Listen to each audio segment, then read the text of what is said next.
and welcome to the Channel 5 News. I'm Kirk Harbinger. This newscast is going to be a special one as we are approaching our 70th year anniversary of World War II. We will be looking back at the beginning and the end of a tragic time period. We have uncovered old footage of the signing of the Non-Aggression Pact. We will be discussing the Germans' invasion into Poland, and finally debating on the drop of the first nuclear bomb on Nagasaki and Hiroshima. Now we will start off this cast with the footage of the Non-Aggression Pact.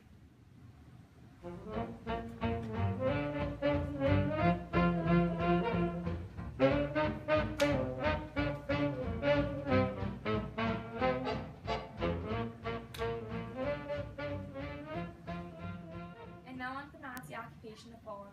At dawn on September 1st, 1939, the German army launched a fearful assault across the Polish border.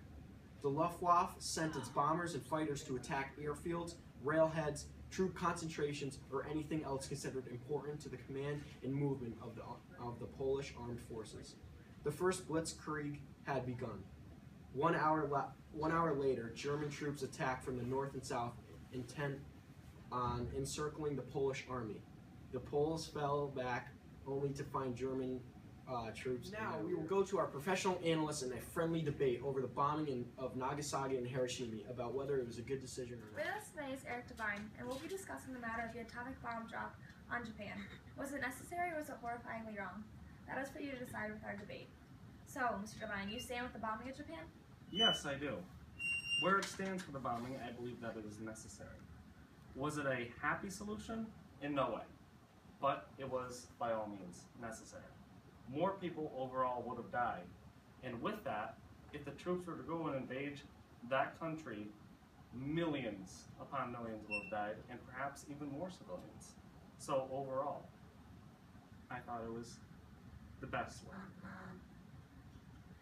Troops dead or civilians killed, neither has the appropriate outcome. It was disgusting. Innocent people should have died like that. Not only did those who lived in the cities die, but the radiation spread. Everyone exposed suffered and many killed by it. The bomb ruined many civilians. It was awful. True that it was awful. Either option was horrid, but if not taken, both would have suffered. Now we're going to show clips of some interviews between Kirk and everyday citizens on their feedback about how Hitler affected the Jews after his death. This is the Channel 5 News. I'm Kirk Harbinger. Today we have a volunteer, and we're going to have him talk about the death of Hitler and how he thinks it impacted the lives of Jews. I think it freed the Jews. I think it's a great relief to all of them. And yeah, so, great thing. There you have it. Josh, our spectator, giving us some info about. Good evening. This is the Channel 5 News. I'm Kirk Harbinger, and today we have a volunteer, and we're going to ask her a little bit about the death of Hitler and how it affected the Jews. I mean, death is bad, but the Jews were a relief.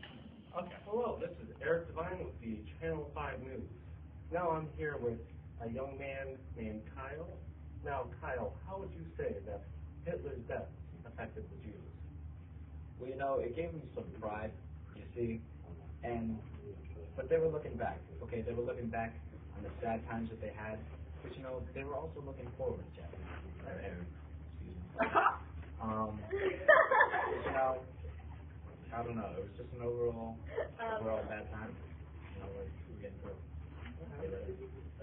Now, how would you say that life currently, without Hitler, would you say this is an improvement or rather something that is negative? I'd say it's an improvement. Basically. Well, that was Eric Devine with our young man Kyle here.